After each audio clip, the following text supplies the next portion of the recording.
Live from Studio 120 at Westfield Technical Academy, this is WCPC Channel 15 and 107.5 FM WSFD-LP Westfield. Support for the community programming is provided by the Dunkin' Donut shops of Westfield and the Sardina family. It's nice to know that even as the world changes, Dunkin' Coffee remains the same at 7 convenient locations throughout Westfield.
Hello there.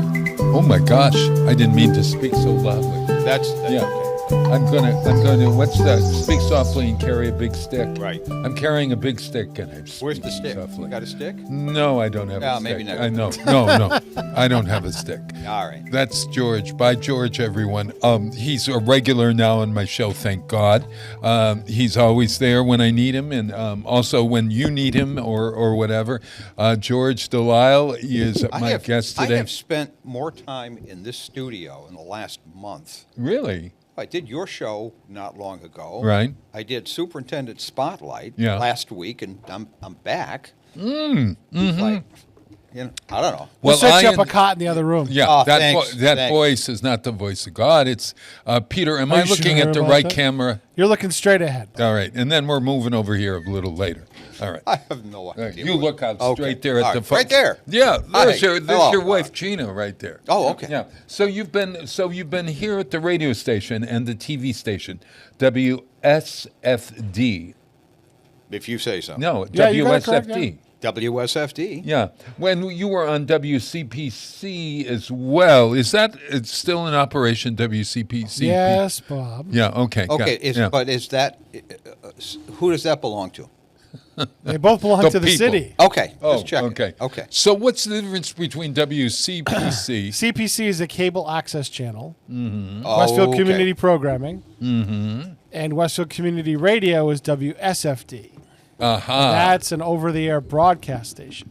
Okay. And if I really had some gumption, I'd go look into filing for a low-power television license. Ooh. And then be really snazzy.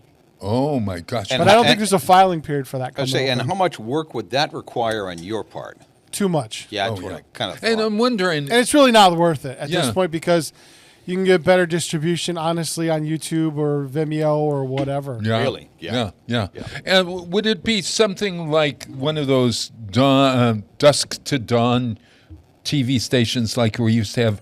There was a time, folks. It'd be 24 hours a day. Oh, okay. Peter, do you remember this, that there was a time there was a station, Channel 18.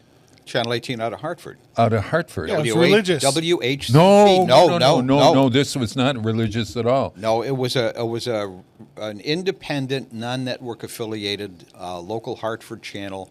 Had some interesting programming, and then in the early 1960s, they decided to go pay TV, and you got this, and it was over the air in the 60s. In the 60s, it was over the air. It was prior to cable, and if you had to pay a subscription fee, and for that they gave you this funny little box that sat on top of your TV set, a decoder box. A decoder box, and without the decoder box, all you heard was like ding ding ding ding. It was just very strange and a weirdly scrambled picture that you couldn't make out. Oh my gosh, I do remember this after a while Yeah, because we yeah. used to watch 18. Always they'd have movies on Saturday afternoons and stuff. But Peter, the station went off the air at dusk. Am I right? And this is when they played. That's because that's how I know that. Channel 22 used to sign off the air after the Tonight Show. Oh yeah, Oh. most TV stations back in those days. That's when you did maintenance. Never in the middle of the prime time. This, No. No. But that they- was a tier in television at that time. No. What was it?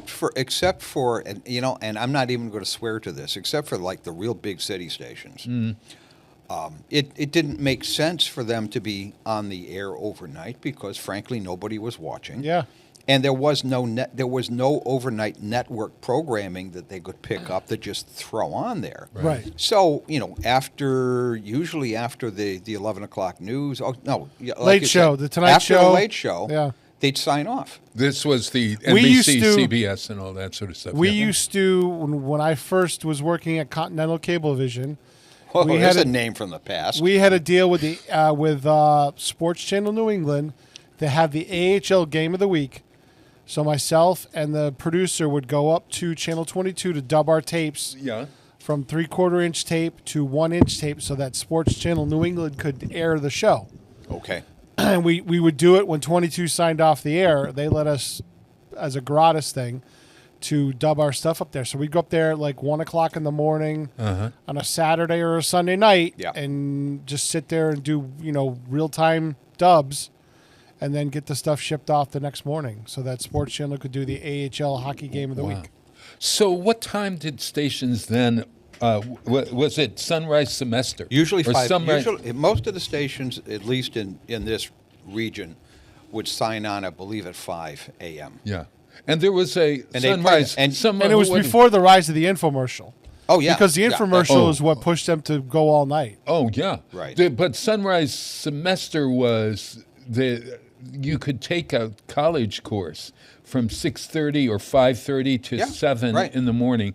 And then the Today Show would come on. I don't think Good Morning. Today was really the first. Today, Today was, was the today first, was yeah. the pioneer, and Yeah. that went way back Much to the earlier to the than- Dave Garroway days. Yeah. We're back into the late 50s. Yeah. Yeah. Mid-50s. Mid-50s. Mid-50s? I went to it once. Did you really? Yeah, New York? yeah. In the Dave Garroway show, it telecast from Grand Central Station. So you would walk up in that tower, and you'd be able to look down and see the guts of Times Square from Right. one of those towers. The memory that sticks with me. I'm going to show you how old I am here, Peter.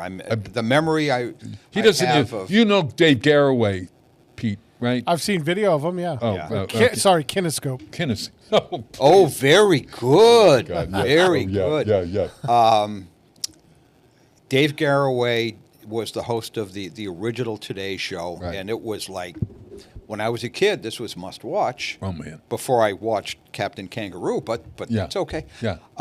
And the memory that sticks in my mind is they always had a Telechron brand clock.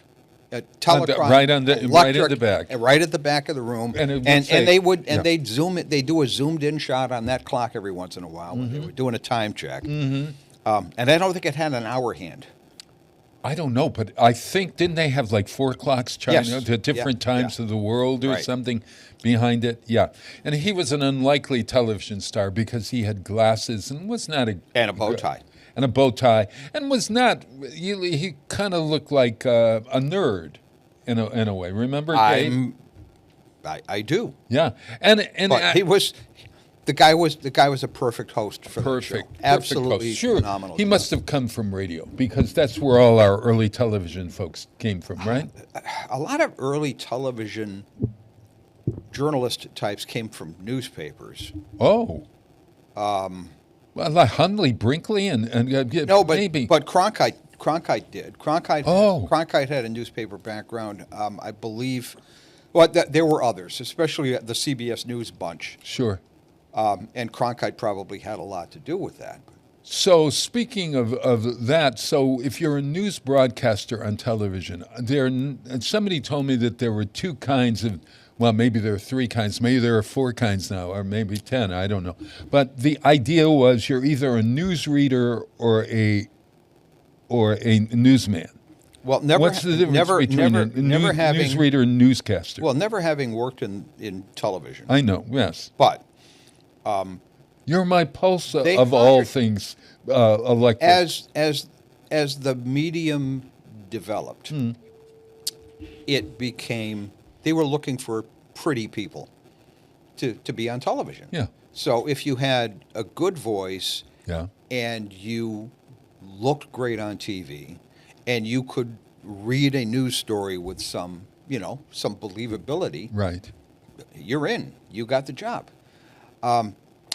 Does that make you a journalist? Hell no. But somebody else is writing the copy.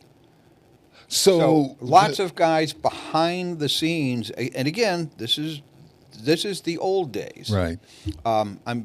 What's going on right now with TV news is just beyond my comprehension. Except most of it's not worth watching.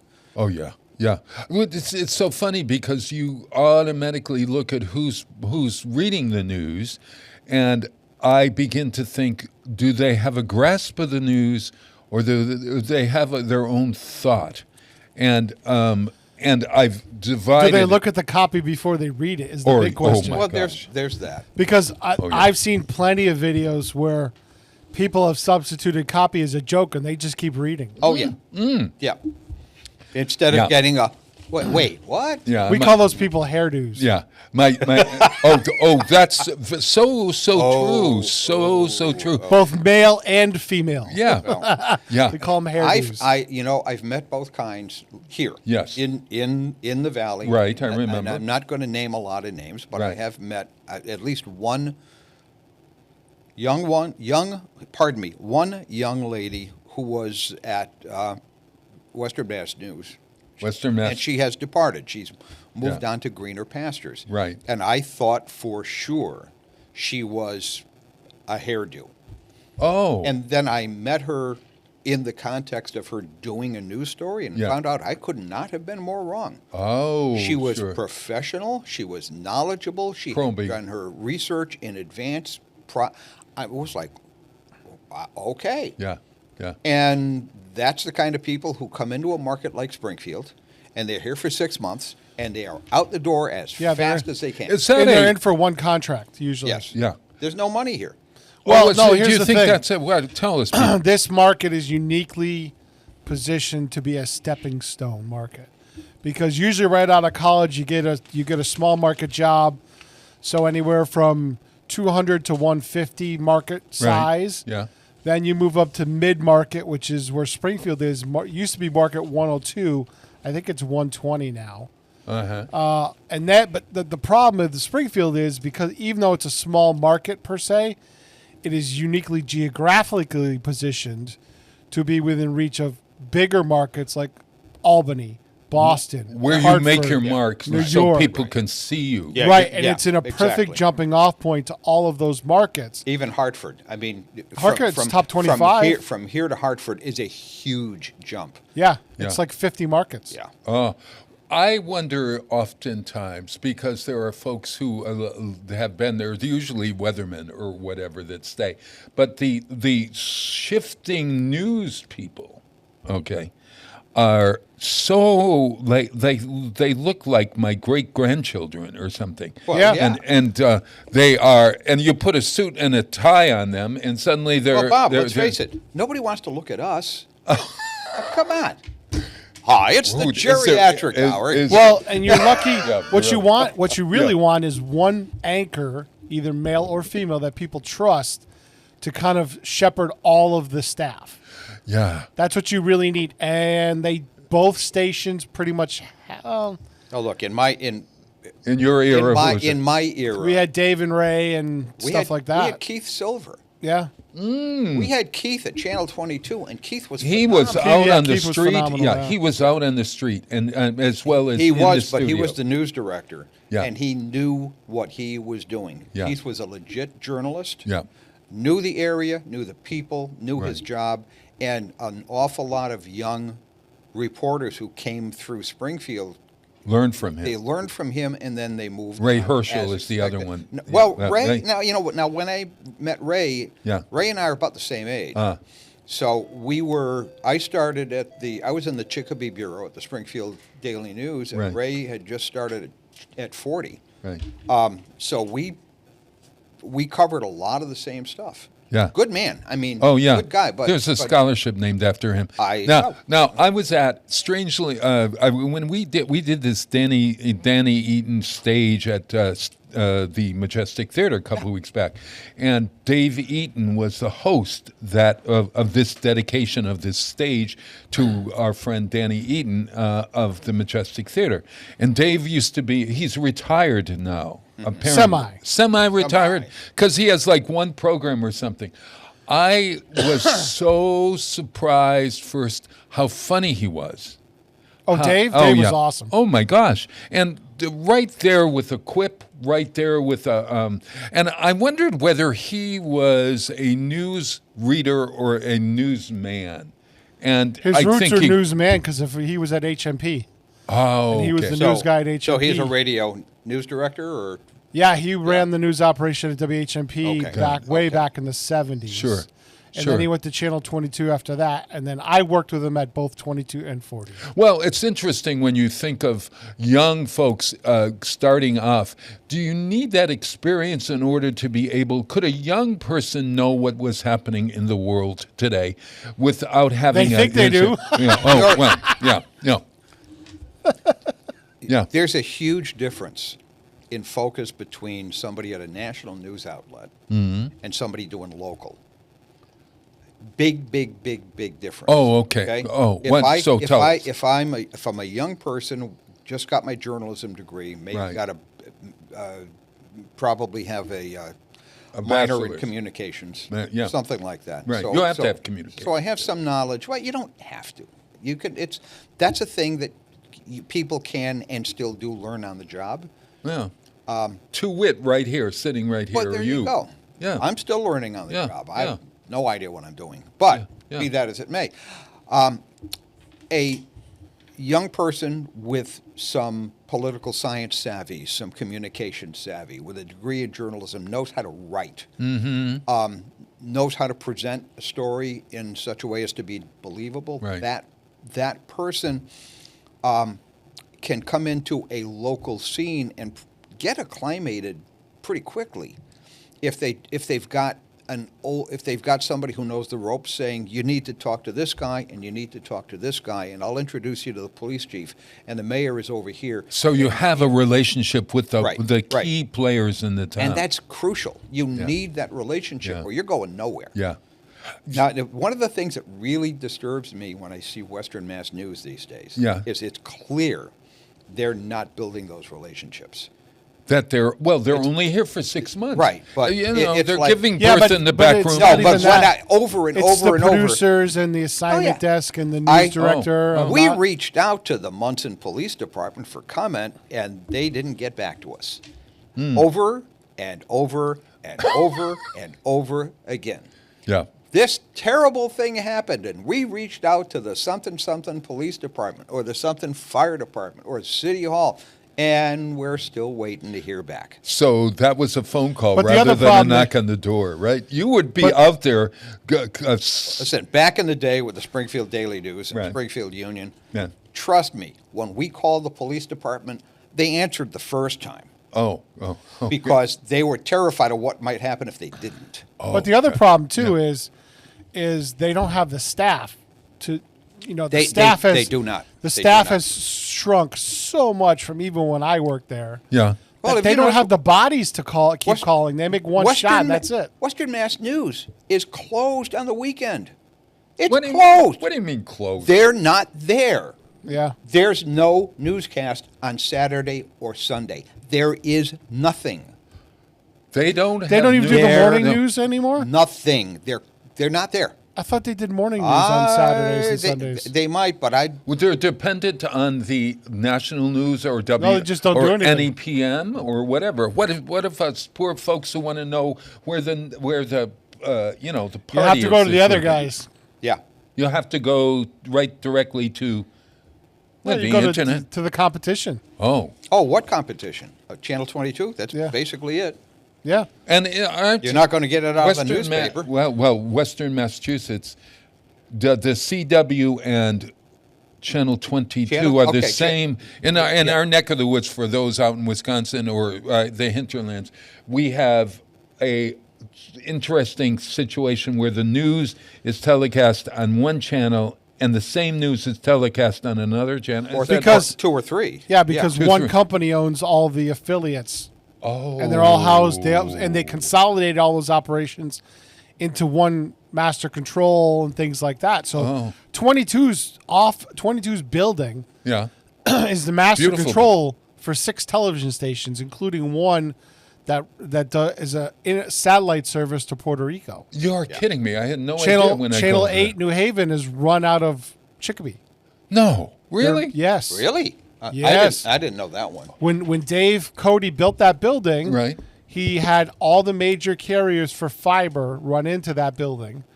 And So the only thing local at Channel 8 is the news operation. All the master control is run from Chicopee. Oh, okay. So they are running the news operation out of New Haven. I don't know. They yeah, have a news but that's desk the in only New thing Haven. that's down there. It's the only thing Interesting. that matters. Interesting. Well, no, seriously. the only thing that really matters is the advertising. Yeah. It's time. I went to school for that. We're looking at this from a different perspective, Peter. I know, but my professor at Stick, Kirk Smallman, Right. said that television was created to deliver advertising. The entertainment was there to deliver the ads. The news is there to deliver the ads. The only thing that's important on television is the ads, because without the ads, nothing else goes. Unless you are a consumer, in which case that's backwards. But Sorry, nothing it's backwards. nothing else gets It funded is, without it the is. ads. And it's the It same is thing. It backwards. was the same thing with the newspaper, which is why the loss of advertising revenue in the newspaper decimated the industry. Yeah. The newspaper does not. Local papers do not have the revenue stream to be able to hire big news staffs. Yeah. Like True. Like 5 decades ago, you had 300 reporters running around that. And I'm able to write. I write my press release, and it's practically put in the paper as I've written it. I seriously doubt whether anyone edits it at all. It's And like so cut, I usually, paste. well, done. that's why you Yeah. get, I always have the wrong date or the wrong time. Always go to westfieldonweekends.com. This I've is heard Westfield of on them. Weekends. Yeah, Westfield. I am. Hey, the name of this show. It's, Wow. Wow, it's Tuesday. Right, Westfield. What a on Weekends. coincidence. Yeah. Wow. Oh my gosh. We'll talk about what's happening down there, etc. Lots of good stuff. And all right. It's somebody's birthday today. See if you know who this is. I'm going to give you a series of clues, George. Now, Peter, you know who it is, so you can't play. All right, George. Big hair. Well, that narrows it down to several million people. Okay. Big hair. All right. Big hair. Beehive. Oh. George. I'm No. getting nothing. here. No. Yeah. All right. Okay. Country. Oh well, now see, I'm out of this game. Why are I don't know anybody from country music. you? Oh, come on. If it's not Chet Atkins, I have no idea what you're talking Oh, about. well, okay. I'll give you. It's not Dolly Parton. No. I'll give you a. That's clue. it. I'm I'm gonna. done. I'm gonna sing a song that's gonna make you know who this is. That sounds like a threat. Okay. Yes, I am. Okay. It is threat. I hear the cottonwoods whispering above. Da da da da da da. Not a clue. Tammy's in love. Tammy. Oh, Does that give you a clue? are we talking about Tammy Wynette? Tammy Wynette's birthday today. Okay, that's good. How did you know Tammy Wynette? Well, because when I was in college radio, they played some of her stuff.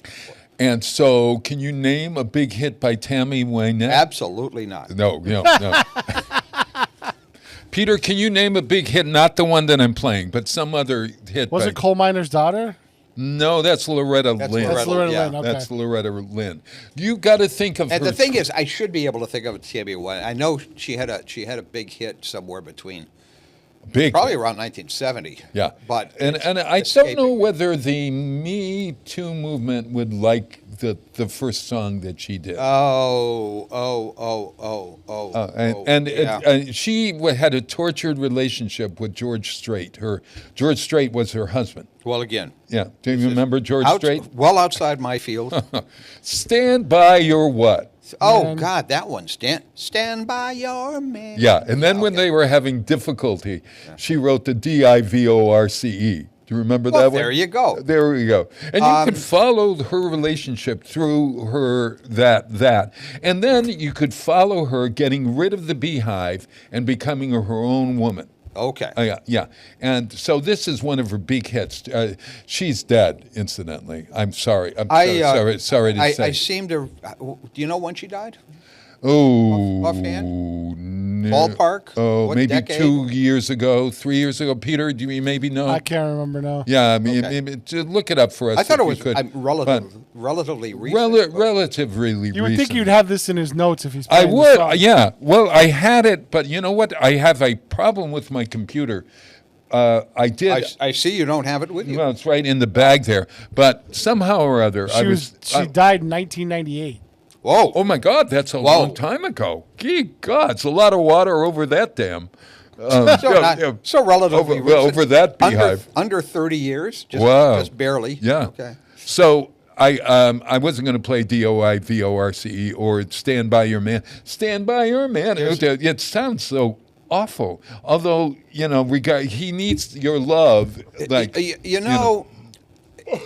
Context is important. Well, Time frame, too. Time frame. Well, It's like, when was this song written? Oh, okay. Yeah. So, but it, again, is written at a time when women were, they were saying, look, it's up to us to take the bull by the horns and give our men the love that we think they don't have. I suppose that's a way of making them a woman powerful in a way. I look at this more. Have you ever said that? Have you ever said that to Gina, your wife? Stand by your man? Am I alive? All right. Am I still alive? So no. Have you ever said "stand by your man"? What would she say? You go stand over there. I'll let you know when you can come out of that corner. All right. Yeah. So I think that I wonder if anybody's rewritten that song for the day today. That era of country music is. I think it's kind of dead and buried. What are you saying? And frankly, I think musically, it was better than what we're getting today. The country music that is coming out today just is like it's rock and roll. It's bad rock and roll. Oh, I don't know. I could match you, Martina McBride and oh God, they're Brandy Carlisle. All those folks are coming out with some good songs. Okay. And some of the younger. In fairness, I'm not listening to them. So, Darius Rucker, yeah. All right, so we're going to play Tammy Wynette. This is a John Hartford song. You know John Hartford. John Hartford, the great banjo player. Player, yeah. He was on the Glenn Campbell show. He was on Glenn Campbell. Wrote some wonderful music. I think he was on Roger. Come on, Mr. Rogers' Neighborhood, King of the Road. Roger Miller. He was. Roger Miller briefly had a Yes. country variety show, and John Hartford was. John Hartford. My other recollection of Mr. Hartford, he was an accomplished photographer. Oh, really? He did this absolutely famous full-size photograph of a Greyhound bus. Really? Yeah, it was quite the technical achievement. Oh gosh, I don't. Well, this song has the sort of feel to of a Greyhound. I love "Gentle on My Mind." It was a big hit, but I listened to the lyrics. They're just really there. It's knowing you're not going where the Bob play the song. Play the song. All right, here it is.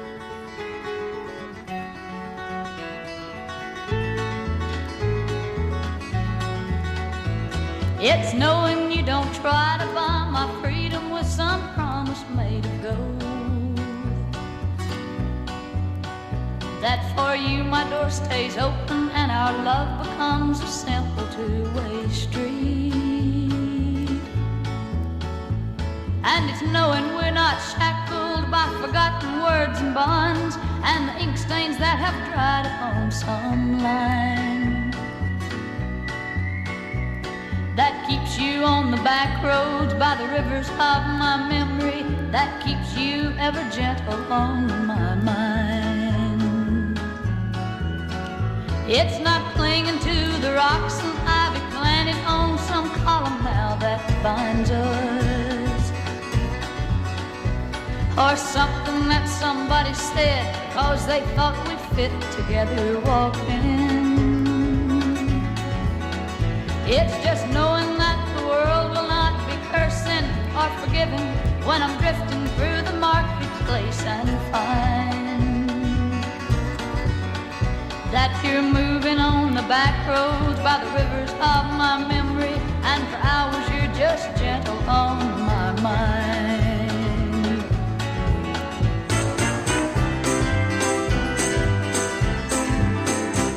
Though the wheat field and the clotheslines and the junkyards and the highways come between us,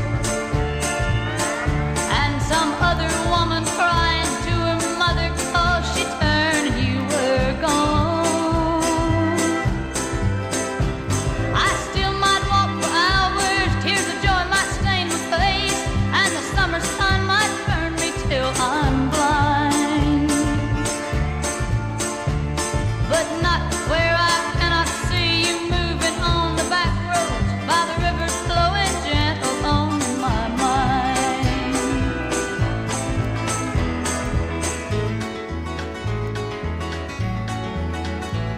The shutters creak in autumn winds that make me draw inside myself in silence. Cross-legged now I sit and watch the endless chase of leaves across my yard, and laying down my hairbrush I lean back within my window seat and find that you're moving on the back roads by the rivers of my memory, ever smiling, ever gentle on my mind.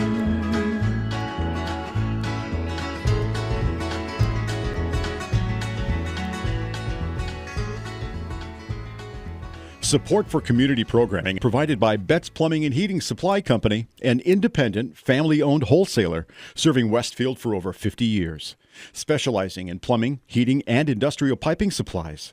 Visit bettsplumbing.com or 14 Coleman Avenue, Westfield. Public welcome. Join me, Tina Gorman, each week from 6 to 8 a.m. for Wake Up Wednesday, when my guests and I discuss health, wellness, and lifestyle reimagined. Community Radio. 107.5 FM, WSFD. Live from Studio 120 at Westfield Technical Academy, this is WCPC Channel 15 and 107.5 FM, WSFD-LP, Westfield. Wow, it is Tuesday where you are, and oh my gosh. Hey, look who's there. Oh my gosh, Jim, I forgot you were coming today.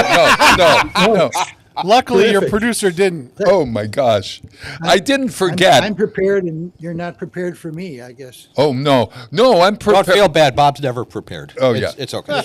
George still out. I've never, George, we met even last when I was a boy, you meant, be prepared. I never was a good Boy Scout. No, huh? Were you a Boy Scout? Jim Nagel from Chicago, everyone, our Chicago connection. Hello. Yes. I went to one Boy Scout meeting, and it was very rough, so I left. Oh, ooh, rough in what way? Sounds like Did they make you climb? Try to? Stutter around and They pushed one in the. Oh, God. causing a little bit of difficulty. Oh, oh my God! Were you a Boy Scout? I think I was a Boy Scout for about 20 minutes, Uh-huh. and it was like, Yeah. no, okay. I went as far as Weeblow. Oh, that's Weeblows. That's Cub Scouts. Yeah, well, that's as That's far Cub as I Scouts. went. Yeah. Weeblows. Cub Scouts is they're little kids, Yeah. so yeah. that's fun. Yeah, yeah. Our Kiwanis Club sponsors the Cub Scout Pack 820, I believe, at Westfield River Elementary School. Oh, They just got that going this year. Evidently, their prior sponsor pulled out on them, and they had to have a sponsor. you had to have a sponsor. So we stepped in, and Cub Scouts they learn cool things, and they're little kids, so they Yeah, don't beat each yeah. other up or stuff like that. Do your kids, Jim, encouraged to be Boy Scouts or Girl Scouts? No. No, they had their other interests, mostly sports and things. Oh, God. Yeah, absolutely. You know, it's funny that they never invented well, maybe it's called a hockey team or something, or a baseball team, now that I think about it, a sports directed thing for kids. I think they call that Little League. Little Yeah, League. Little League. Little League. Little League. Babe Ruth. Hey, I was thinking on the way over, first, everybody, westfieldonweekends.com. You go to it. We have a great show downtown. This is the Artworks Articulture Week, where Westfield on Weekends will have a tent there. You'll be able to see us. With Don Blanton, who is our artist in residence, we have this thing called Magic in the Garden. If you haven't seen it and you went to the Ferry Walk at Stanley Park this weekend, please come down, because it's fairy houses, elves, beautiful artwork by two nationally known illustrators.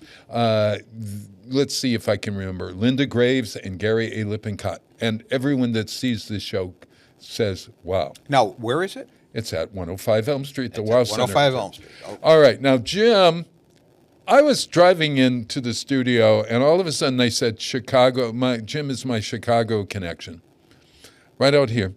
And I said, Chicago. Maybe I've been mispronouncing that word all my life.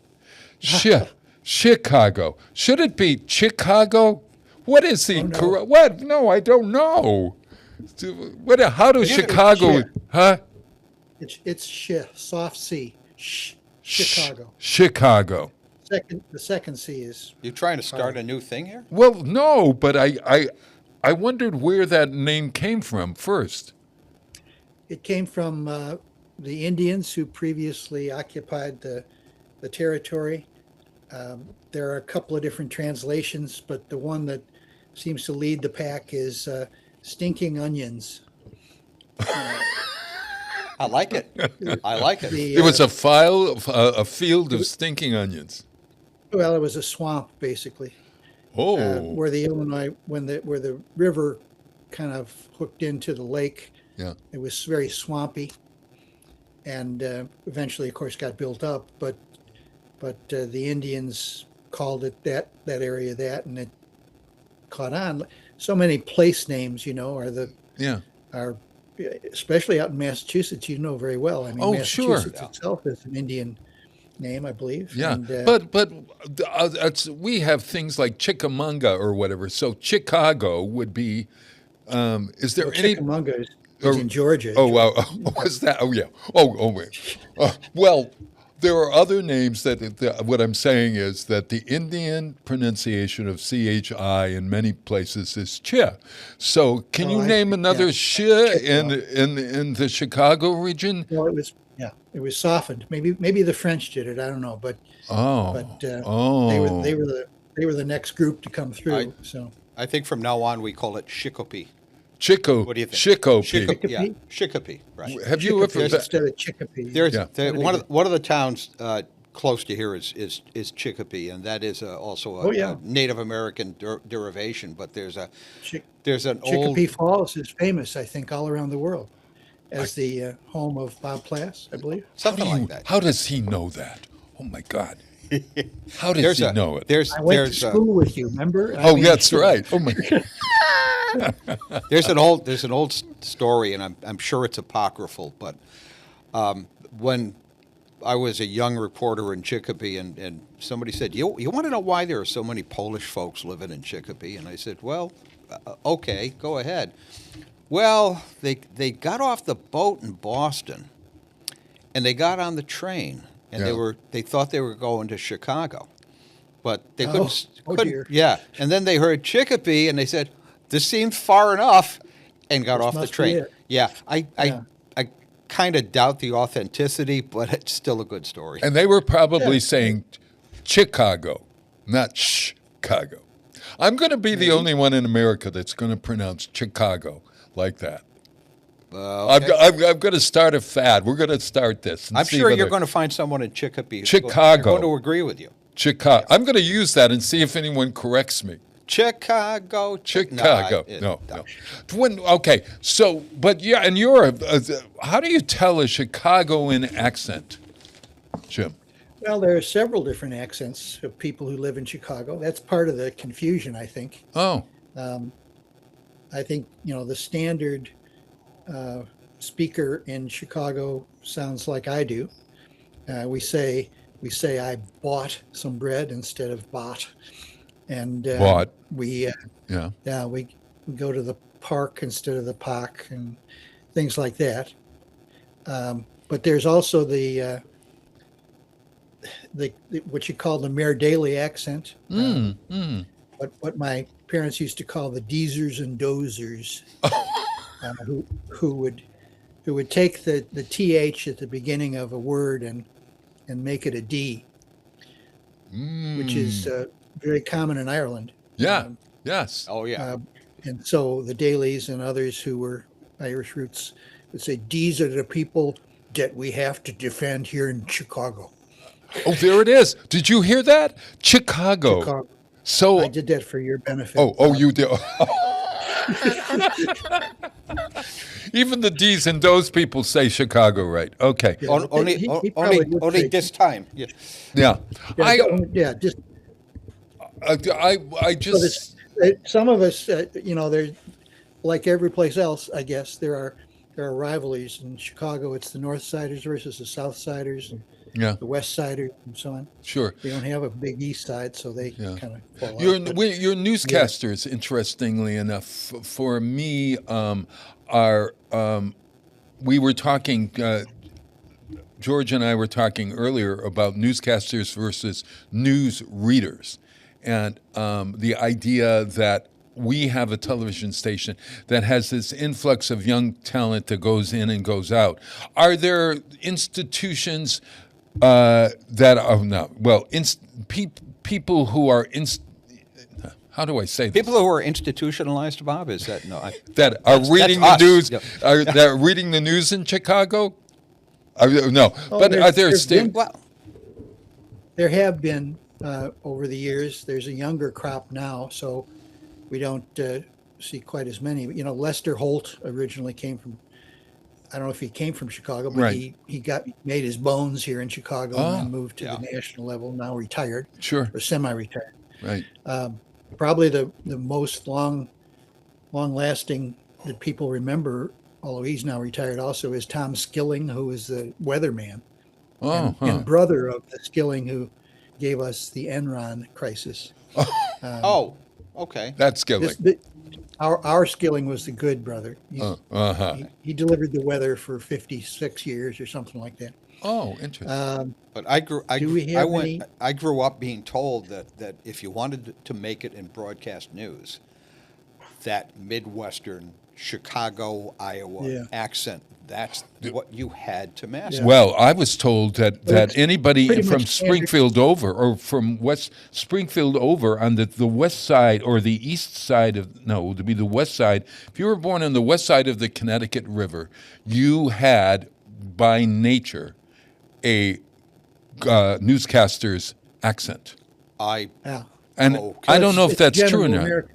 General It's American. standard American or general American, and it is through the Midwest and Iowa. I think also California, pretty much. Sure. But it's only a matter of a few miles how words can change. And when I lived downstate here in Illinois, about 150 miles south of Illinois, I was on the line, the SZ line.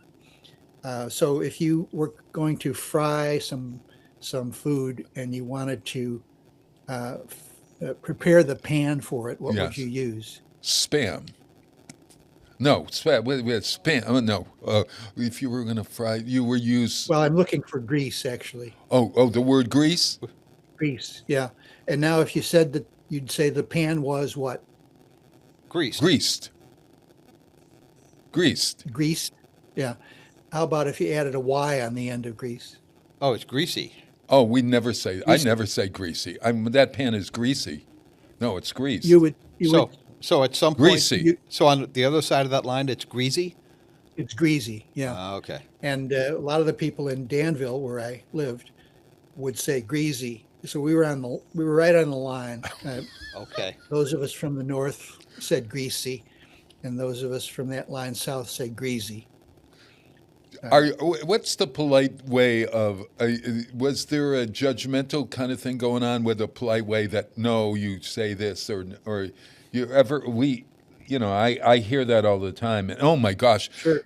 I am, I've been on this kick about regardless and irregardless and all that business. Fewer and less. I was just listening to Ari Melber the other night, and he used the word less in the wrong way. Do you know the difference between fewer and less? There is not a newspaper reporter alive, well, at least, in my era, who didn't have that hammered into him 2 weeks on the job. Yeah. It is, if you're talking about numbers, it's fewer than, not less than. And if you're talking about, no, wait a minute. No. Size Si- or Yeah. size, Yeah. and it's less. It's less, so So do you go around grocery stores correcting the fast lane, where they say 15 items or or less. Less. 15 Should be items. less. Oh my gosh, but yes. they often say fewer. Right. It should be fewer. It should be fewer. They often say less. Yeah. 15 items or fewer. So that's another thing we could start. The Big Y could start that. Instead of putting it right there in print, Here's the thing with the English language. Yeah, what is the It's thing? not a dead language. It's an evolving language. You're And looking at an English teacher. You're talking so he to an already English- knows Oh, everything yeah, I'm yeah, about to say. Yeah, yeah. It's as usage modifies the meaning of terms. That's just a natural part of the development of the language. If you're speaking Latin, okay, nothing's ever going to change because the language is dead. But English is not one of those languages. French is not one of those languages. People in Quebec, my people in Quebec, Oui. get very, very, very upset at modifications to the French language, to the extent that people in France, hearing a Canadian French speaker, I've heard it said more than once that you're speaking an archaic version of French. In fact, in France, many, many, many terms from other languages have made their way into the daily spoken language. yeah. And in Quebec, they've taken great cultural offense at the idea that the language would ever modify. So they try to keep the English terms out of the language as much as they can. Wow. Is that your experience, Jim, as well? You've Yes, especially with the French. Yeah. I think the English is a little more flexible and fluid, although if you spoke to somebody from London, you'd get a bunch of accents too. I mean, Yeah, everything sure. from Cockney to the so-called high class to, and some people are very class conscious still in England about that. It happens in the United States too. I think there are some expressions that are frowned on. I've been working with a student, just tutoring, Sure. once a week, from Croatia. And every once in a while he'll ask me a question, and holy smokes, how do I explain this to somebody? And the other day he was reading a passage, and he said he used to go to work. Okay. And I said, well, we wouldn't say used, we'd say used.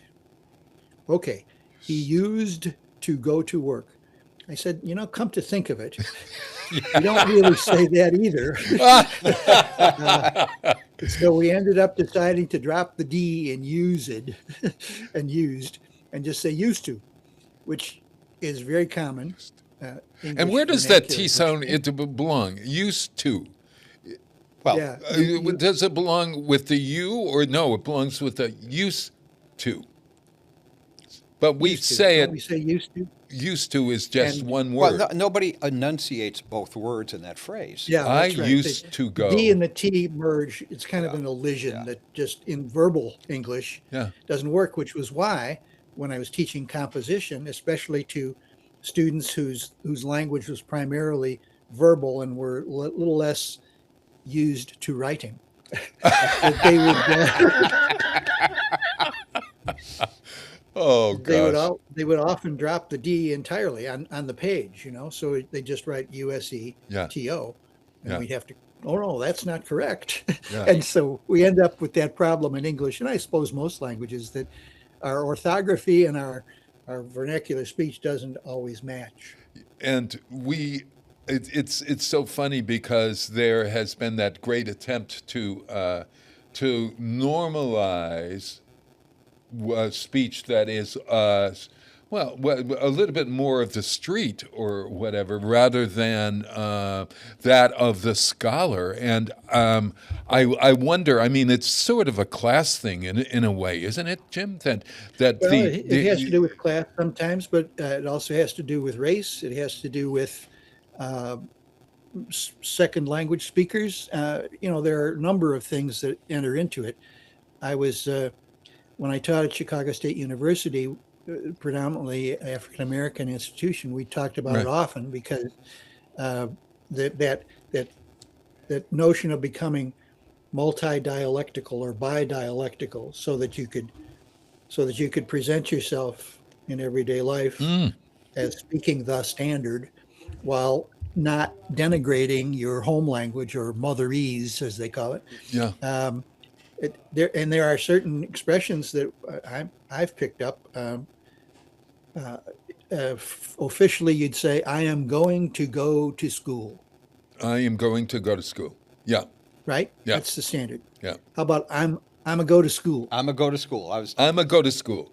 Oh, I love that. Yeah. I'm a go is a lot shorter. It sounds more melodic. Yeah. But it wouldn't be considered correct. Yeah. In the official books. Would the idea that someone, like I watched occasionally Jennifer Hudson on television, and Jennifer Hudson or many of the, Tamron Hall or of the a black woman, is there. And sometimes they'll get into Oprah does it as well. That street kind of stuff, which is so much. It has so much more body to it, or so much. It doesn't have distance. Do you know that formal? You realize all three of those women that you just mentioned came through Chicago. Really? Yeah. Tamron Hall was on the air here for years. There you go. So was Oprah. Yeah. And Jennifer Hudson was born in Chicago. Yes. Listen, more power to Chicago. Yeah. Very good. But I often wondered whether there are people that watch the show and say, wait a minute, who are you? All of a sudden you become this different person when you use your what you call it, it's not street language. What would you use? You mentioned it, motherese. Your mother or street motherese. Yeah, motherese. The language that you learned at your mother's knee, in other words. Yeah. Home language, people call it. Yeah. Vernacular, Black English vernacular. There are all sorts of words.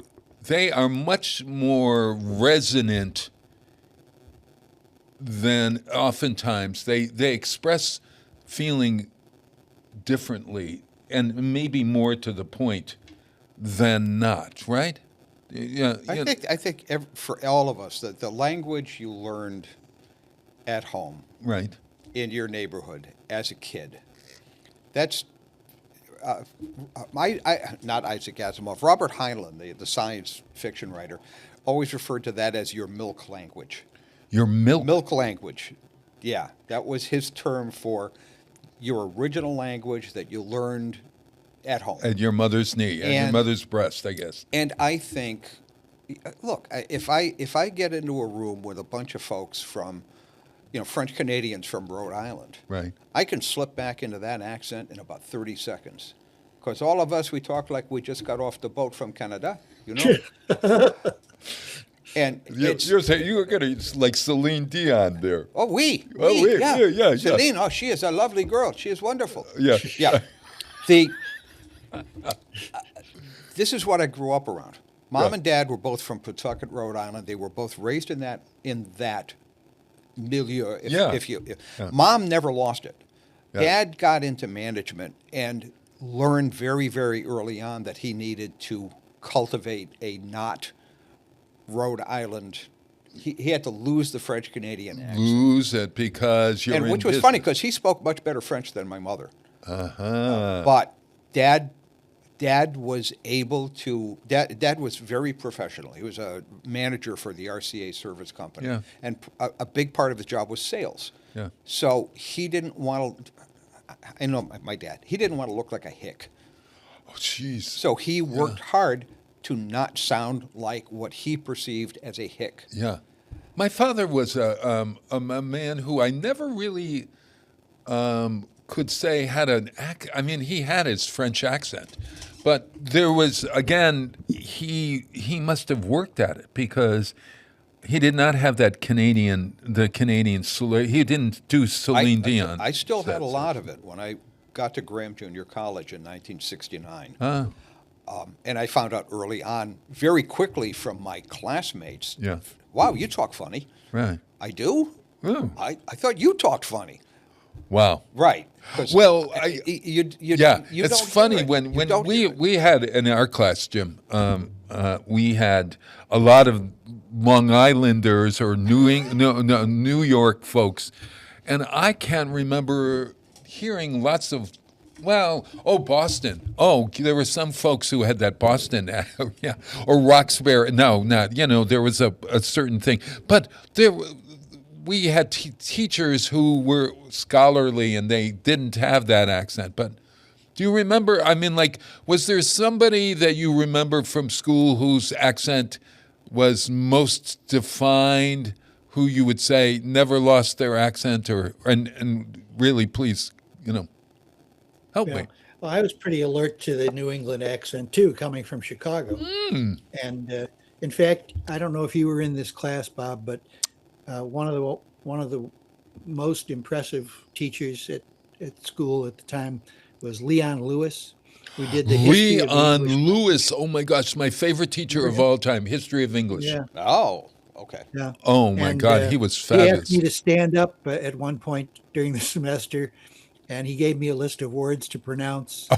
And the class dissolved in laughter because he had picked out the words that a Chicagoan might say, or the pronunciations that I normally would say. And Steve Smith was one of my buddies on the hall. He had one Sure. of those pretty thick New England accents. Yeah. And he just thought that was hilarious and always reminded me of it throughout our education. It's so funny couldn't how, understand. yeah, I often wonder that I think language is connected with shame and feeling less than sometimes, and The spectrum. Irving Goffman has written a number of books on this subject, directly or indirectly. The Presentation of Self in Everyday Life, and Stigma is another one of his books. And language can be a major impact on that. And you do find, because of my background a little here teaching, sure. in the African American community, there is a lot of concern about that sort of thing. People don't want to come across as not knowing how to speak the correct standard English. Right. And yet some of the words, some of the phrases are so ingrained that it's very hard to beat them. And it ends up causing even more errors because of the attempt to be correct. One of my tutors, typically for the word ask. Oh yes. Ask. Oh yeah. Yeah. Would say axe. Oh yeah. Yeah, of course. Turns out so did Geoffrey Chaucer. Really? Really? Oh my Yes, gosh. It's a medieval pronunciation. Classic. Yeah. It was carried on through the 19th century. I remember reading one of those big fat novels by somebody about country people in England saying, and they would say axe or axed. And presumably some of them got on boats and spoke English, and some people picked it up. And now it seems to be an African American term, but it wasn't originally. It came out of English. But now it's definitely archaic for the standard version. But she, in an attempt to correct herself, she would say things like, "May I asked you a question?" And that's not quite the way you're supposed to use it. And in any case, there is still a lot of stigma attached to language, and people feel it. Yeah. When you were talking, George, about your dad, he learned what in the black community is sometimes referred to as green English, Yeah. which has to do with making a living in the wider Yes, world, yes. and still I think retaining your mother's milk, Yeah. and using it when appropriate, and being able to switch. I mean, we all switch to some degree. I mean, when we're talking to our children, we speak differently than we're talking now, Sure. especially when they're little. But all of us have more than one dialect that we flow Okay. in and out of. So then I was going to say it earlier. I was out having a couple of coffees with a couple of friends this weekend, and I was surprised. We've gotten to know one another.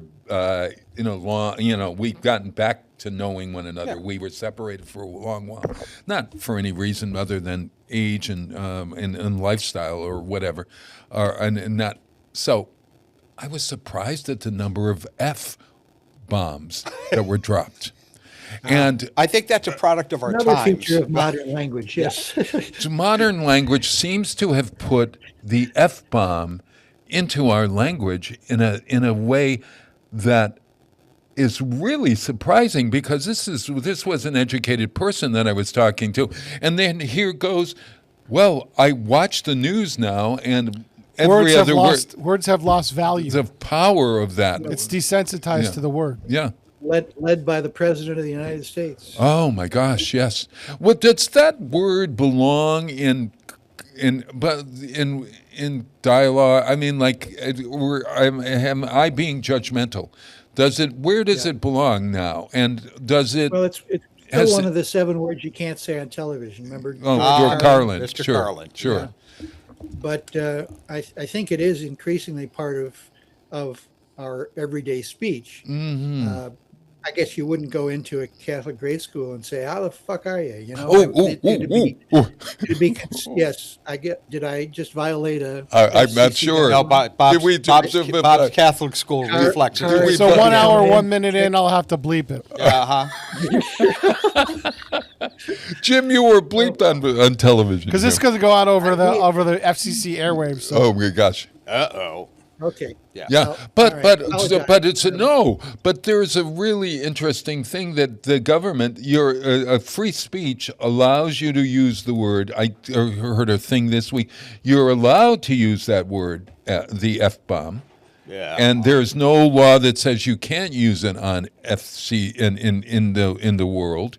Or there is another one. There's a whole group of them, but the SHIT word is being used more, and certainly we've now learned how to use the word BITCH very much, and but a lot of it's in popular music too, because Yeah. it is hard for me after the year of 1994, and literally that's how far back it goes. yeah. Is when I have to review each song in the top 100 for lyrics that can no longer go on the FCC airwaves. There you go. Oh, Yeah. yeah. And Oh, you have to go song by song, because sometimes they in the published lyrics they don't have a bridge where like a rapper comes in and does a little piece freestyle. That's not in the published lyrics, so you have to actually listen to the song. I'm going through this with putting stuff on the air for the radio station. So you have to go word by word. You have to listen to the whole song, so that takes more time. Sure. That kind of thing, because the published lyrics don't always represent what was recorded. And can published lyric? Well, of course, published lyrics could have the F word in them. Absolutely. Yeah. Yes, they could. Yeah. Print whatever you want. And they Yeah, generally do. Yeah. That's a good way to it's kind of tough, because even nowadays there's an explicit version of the album and there's an edited version of the album, and that's tough. Yeah. Not like the good old days when we all listened to Luai Luai and Wonder was what all- the it was hell all- it meant. and made up. It was I all know what loose. he said. It was all alluded to back then, Yeah. but it wasn't hit you over the head with it. Yeah, yeah. Wow. Well, let's take a little break here and we'll come back. We've got lots to discuss around all kinds of things. I'm going to play you. This is interesting. This is an Aerosmith song.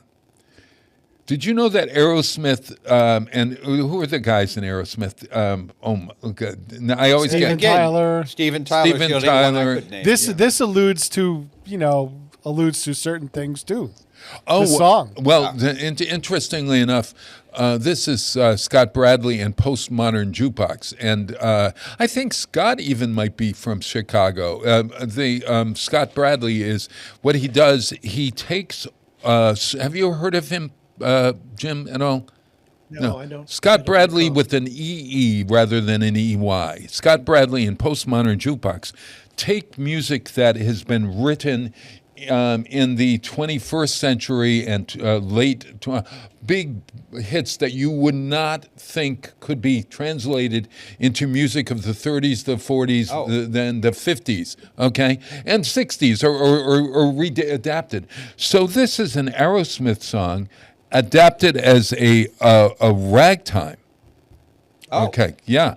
And there is an interesting sort of thing that I read that most songs of Aerosmith could be translated because of the way they're written. Oh yeah. Yeah. So let's listen to Ragdoll by Do you know that song, Ragdoll by Aerosmith? Okay. Let's listen That's to why I'm saying that alludes to other things. Yeah. Yeah. Yeah. Let's listen to Veronica Swift and Postmodern Jukebox version of this. Veronica Swift, incidentally, is a great jazz singer. I saw her with Ethan Cohen. She's got a great 2 hours with Ethan Cohen. No, what's the other guy's name that I love all the time? No, his name is Evan.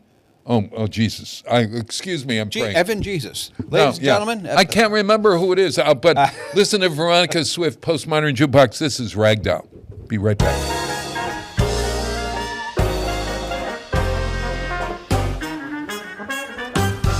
Ragdoll, living in a movie, hot tramp, daddy's little cutie, you're so fine, they never see you leaving by the back door, man. Hot time, get a while it's easy, don't mind coming up and see me. Ragdoll, baby, won't you do me like you done before?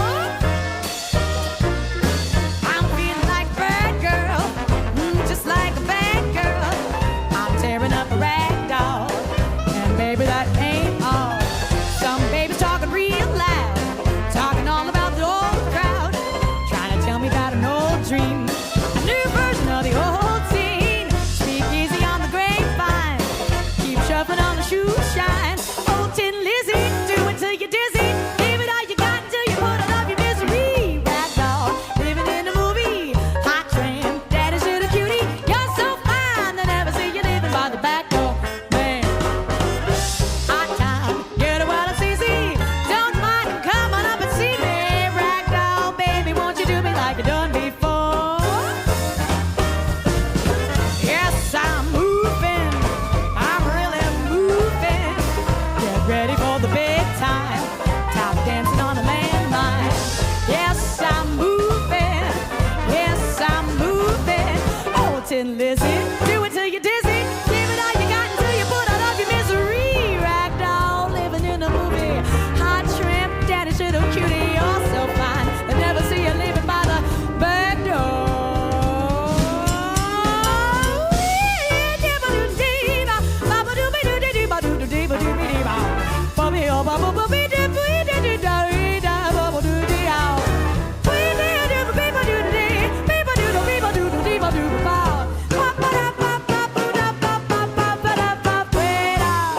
Yes, I'm moving, I'm really moving.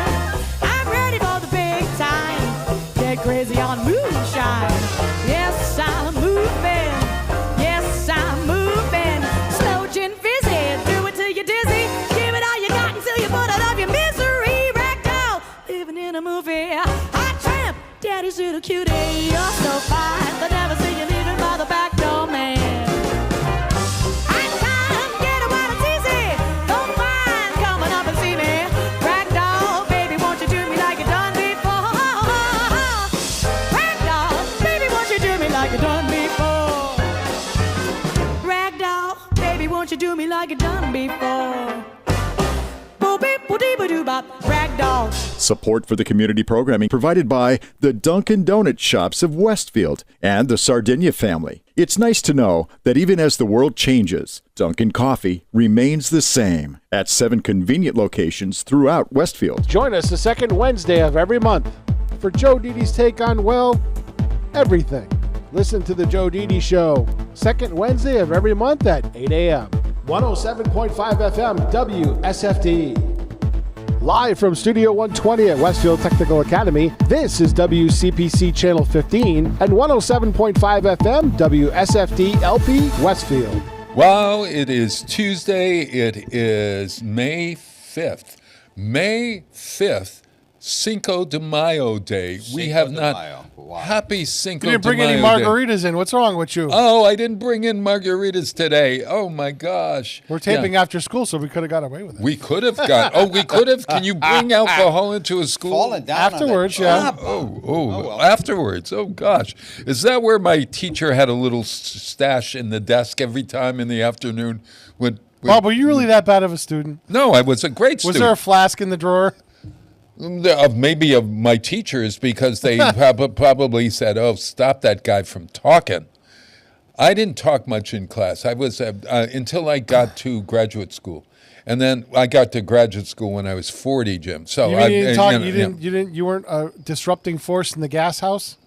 No, I wasn't. And unfortunately, I was not in a lot of Jim's classes, as you know, because they made the mistake of thinking that I was an economics major. So I ended up only the classes that rather than an English major. And I was so far from economics that whatever. So I ended up having a career with economics. This is an interesting story. Yeah. Okay.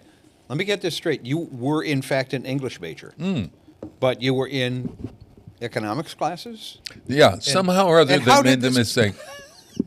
And you never told them? Well, I told them. I said, especially after the economics teacher, after the first class, kicked me out and pointed it up that I was sleeping in the first class. He said, "This doesn't bode well for your future in economics." And I said, I don't know. I don't understand a word you're saying, including get out of my class. So I got out of the class. Okay. And then I got into all of these other English classes, but by that, and that was in freshman year. So, but later on, we had some courses together.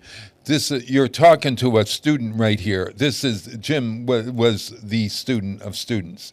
I was not the student of students. I was more out getting a margarita with my roommate than I was in class. You know, would you say that, Jim, as you look back at our glorious days in college, that I was not known for my scholarship?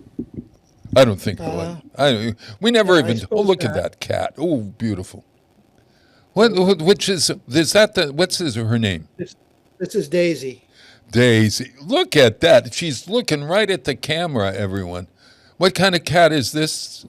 Does it have a tail and a?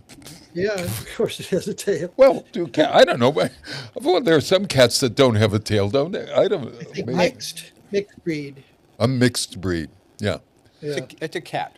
A cat. Domesticus caticus. There you go. Yeah. Yeah.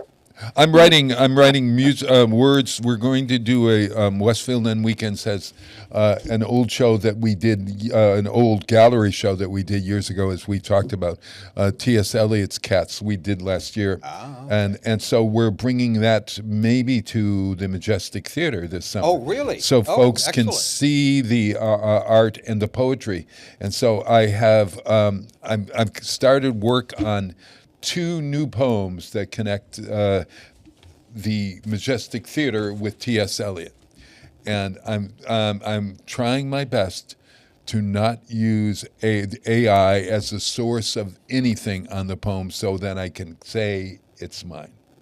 Okay. All right. Oh, unlike that last poem you read me? Oh, yes. Okay. Yeah. Okay. Oh, my God. Oh, speaking of that, I got a poem to read. I hope I can find it. Sorry. Oh, yeah. Sorry, everybody. Yes. I stepped Oh, in my it. God. I meant to say, no, before I tell you the story of this poem. Okay, wait a minute. One here, look in there. All right. This is the problem when you have notebooks that... Do you have more than one notebook? Do you have a notebook that you know is your main notebook? No. As you'll notice, I have all of these different things here. Oh my God, did I not bring it? All right, I'm going to have to wait. Oh, okay. Wait a minute. That's too bad. Oh, it is too bad. I was going to read a wonderful poem by a writer who, for me, is overlooked because he's from our area. Well, as long as it's not another AI extravaganza, that's No, that's I fine. will find this. Okay. But poetry is always. I love poetry. I really love poetry. Do you read poetry? I occasionally, but not frequently. No. I'm about to start the Iliad by Emily Watson. The Iliad by Emily Watson. It's a translation. Do you know Emily Watson at all, Jim? At her translations?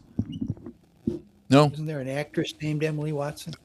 Yes. Yeah. I don't think I know her. Wilson. translations. Emily Wilson. I'm sorry, I got the Wilson. wrong. Oh, her, Emily yeah. Wilson. She is the daughter of A.O. Wilson, who has done a lot of scholarship into religions, and he wrote a great biography of Jesus, the historical Jesus. So she is now the translator of choice for both the Odyssey and the Iliad, according to some reviews that I've read. So, and I love the idea of reading a new version of the Iliad from a woman's eyes, in a way. Mm-hmm. And do you know of this, Jim, at all? Emily Wilson? Yeah. I was just checking a couple of my books, and I don't. Different translators. Yeah. But I know what you mean by that. Yeah. She has created a new sort of, it has a modern feel to it, and I don't know how you do that, but maybe it's by utilizing what we were just talking about, that language of the street or our motherese or whatever. I don't know, but So she must be a Greek scholar. Is that? I think she must be a Greek scholar. Yeah. Right? Am I got the right? You got to be a Greek scholar in order to write a translation for the Iliad and the Odyssey, right? Yeah. Well, I don't know, but I don't know. Robert the English Bly translated the Bible.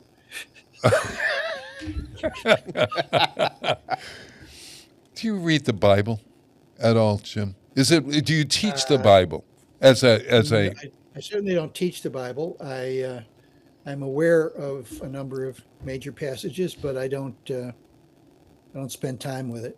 I'm just wondering, in terms of poetry, though, there's some beautiful poetry in the Bible, in the Psalms or whatever, right? Or maybe it's not. Psalms are poetic by nature. The But Song of Solomon is a Yes. Yeah. famously erotic poem. Oh, really? From the Bible? Oh yeah. Oh gosh, I Oh, got to look yeah. at. Oh my God, I had no idea. What was it? What was the gig with Solomon? Was Solomon the one that had his hair cut off? No, that's not. No. That's He's Samson. the one who Samson. invited the mothers to divide the baby. Oh, He was. That story? I believe oh yes. He was King David's son. He was the second king. He's the one who built the great temple that was later destroyed by the Babylonians, if I'm not mistaken. And so Solomon is usually considered to be an historic figure, and that's about as far as I can take that. He's Well, he doesn't sound like. Tell that story about the baby. You know the story about the baby. that's one of the. This is the wisdom of Solomon. When two there it is. women came to the king seeking the king's justice, both claiming to be the mother of this baby. Right. And Solomon's solution was, well, fine. You guys can't agree. We'll just cut the baby in half and call it a day. Now, what happened was that the real mother in the story completely Shows fell up. to pieces. No, and that's how he could tell which one was really the mother. But Oh, that sort of makes sense. yes, Yeah. No, I don't spend a great deal of time reading the Bible Yeah. because, frankly, I'm not. I would read the Bible as literature, Yeah. and I don't have the educational background to go into. I don't know. Yeah. Greek Well, or any of those things. But the King James version or whatever, or I if they were think the English, the Douay version. The King James version is generally regarded as a very bad translation of a very bad translation. Oh, Okay. So which version? Let's ask the English teacher here, Jim. If you were going to read a Bible, which is the most authentic Bible that you would have? Man, it's hard, isn't it? Yeah, I mean, Douay? You have to take your pick. the originals aren't even original. Yeah. Saint No. Jerome allegedly gets credit for translating it into Latin, the Vulgate. You remember? Vulgate, That was yeah. the one that was accepted by the church early on. I personally would go for the King James Bible because the language is the language of Shakespeare in many ways, because it was published in 1611, right during the Shakespearean era. Right. So Yeah. I'm very comfortable with that language and enjoy reading it. Yeah. And is it taught in English classes at all? I suppose at some higher levels, maybe. The Bible as literature is a course that's in the books or used to be in the books Right. Yeah. at universities, but yeah, I stayed away from it. Yeah. Yeah.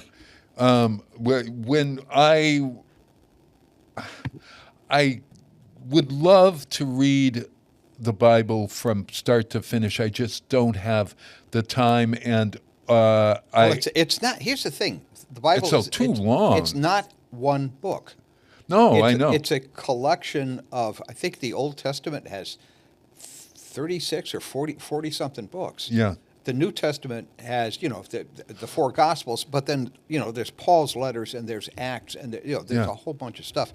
But the poetry is basically, well, we've got the psychedelic poetry of John, right? And then the Psalms. But remember, those books span 5,000 years of human history. Yeah. Right? The earliest books that Exodus, Genesis, Exodus, Numbers, Deuteronomy, the first 5 books, the Pentateuch, they're ancient oral traditions that weren't written down for at least 1,000 years after they originated, and they went from person to person, and they changed, and they evolved, and they developed long before they were ever written down. Right. Which is not the case for the Iliad or the Odyssey, or is it? That's the Iliad or a good question. I Yeah. don't know. There's the idea that the Iliad and the Odyssey were more closer to the original than, let's say, the Bible, which was passed down through oral traditions. Oral traditions. How do we get Homer's Iliad and Homer's Odyssey if not through oral tradition? Yeah, they were originally spoken Yeah. poems, just like Beowulf. Yeah. And so the who's poet writing would- down these poems? Who's writing Well, down? eventually, the scribes do that. Mm-hmm. they write down the poems. I mean, the words. Those are of generally Jesus were monks, written right? down- Monks are the original scribe. A lot of monks. Yeah. Monks did But a lot of but weren't the Greek classics? I should think that they were committed to obviously not paper, but they must have been written down earlier than. Eventually, they were. Yeah. Yeah. The plays, incidentally, would probably be written down as well. I mean, like, how do you do a play unless you write down the characters? Here's your part and here's my part. Ask John Cassavetes. John Cassavetes. What do you mean? Remember him? Yeah, of course. The Geno Rowland's husband. A lot of his movies were ad libbed. Oh, and then they become. You get the feeling, and then you say the words, and Oh, got it. you become the character. Yeah. So I think that anything like a pure, correct text of an ancient document is fairly questionable. Almost all ancient documents were written down by somebody Yeah. after somebody else had said them aloud. Sure. And even such pristine, supposedly pristine texts as the Bible, which are the Word of God, Yeah.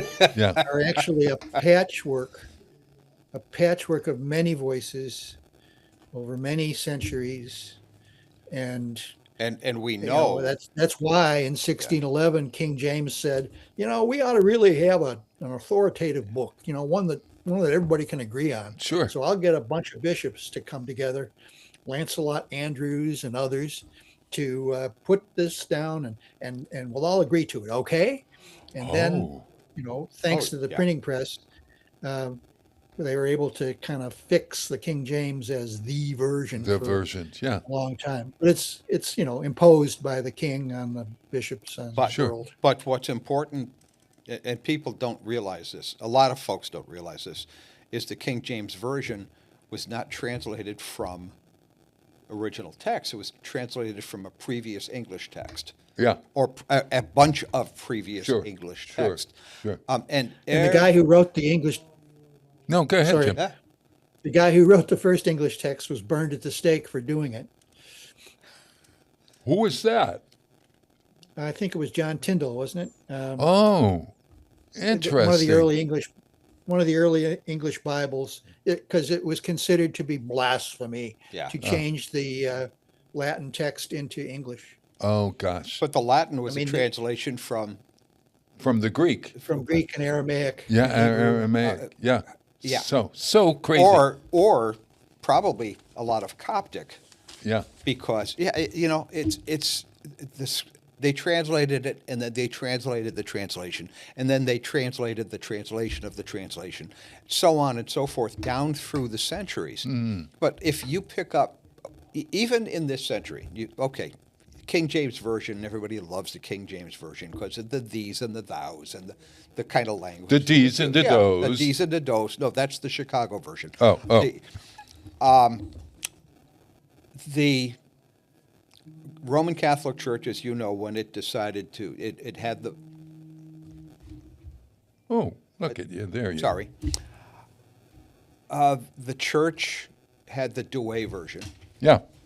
which is that was the standard Roman Catholic Right. version of the Bible for years and years and years. I don't think it is anymore.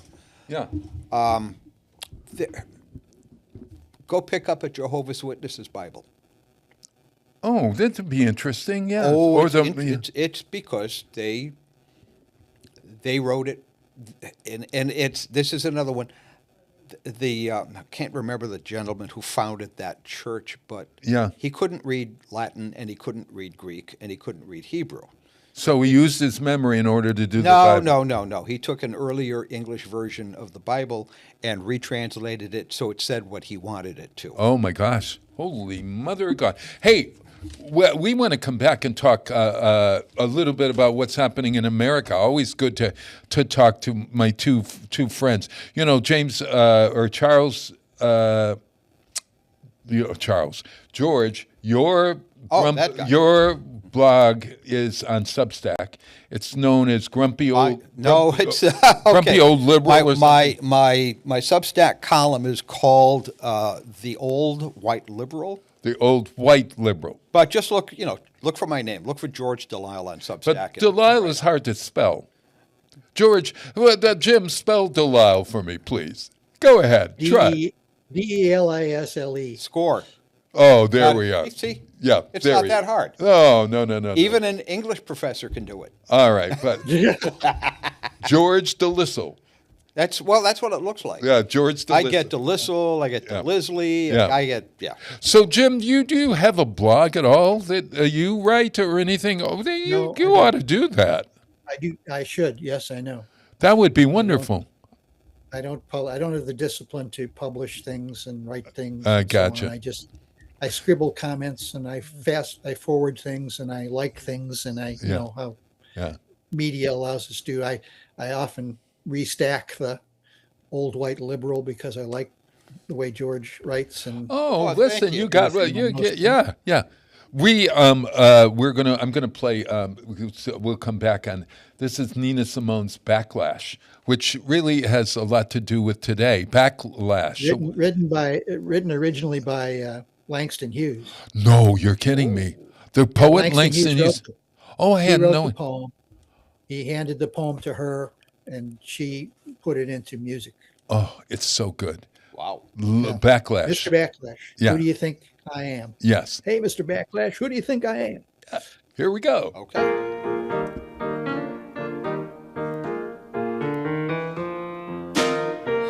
Mr. Backlash, just who do you think I am? You raise my taxes, freeze my wages, and send my son to Vietnam. You give me second-class houses and second-class schools. Do you think that all colored folks are just second-class fools, Mr. Backlash? I'm gonna leave you with a backlash blues.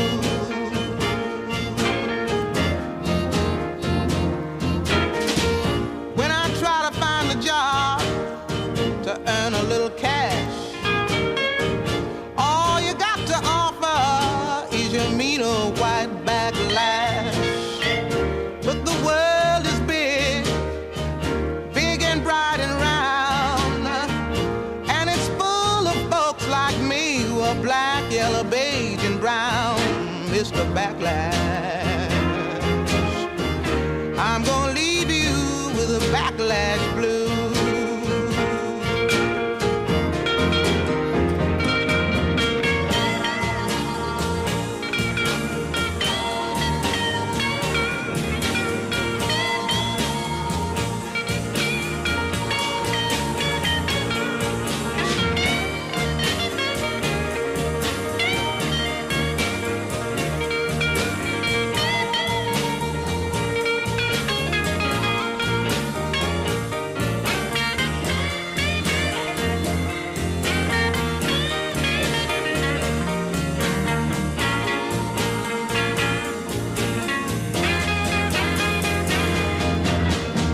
Mr. Backlash, just what do you think I got to lose?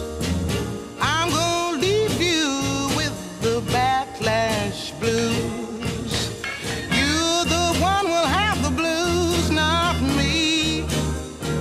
Just wait and see.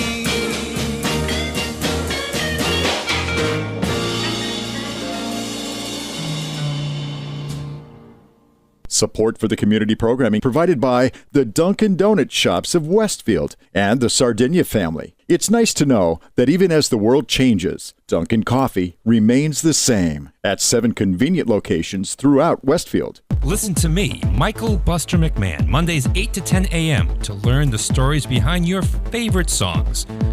Or don't. I'm not the boss of you. Community Radio. 107.5 FM WSFD. Live from Studio 120 at Westfield Technical Academy, this is WCPC Channel 15 and 107.5 FM WSFD-LP Westfield. Wow, I just put this, I've got my glasses on just in case I have to read. I want to look smart. Okay. I mean, put the glasses on. Jim, you don't look as intelligent. No, you never read a glass. I don't look as intelligent as you do in your glasses. Oh, I don't. Isn't that strange?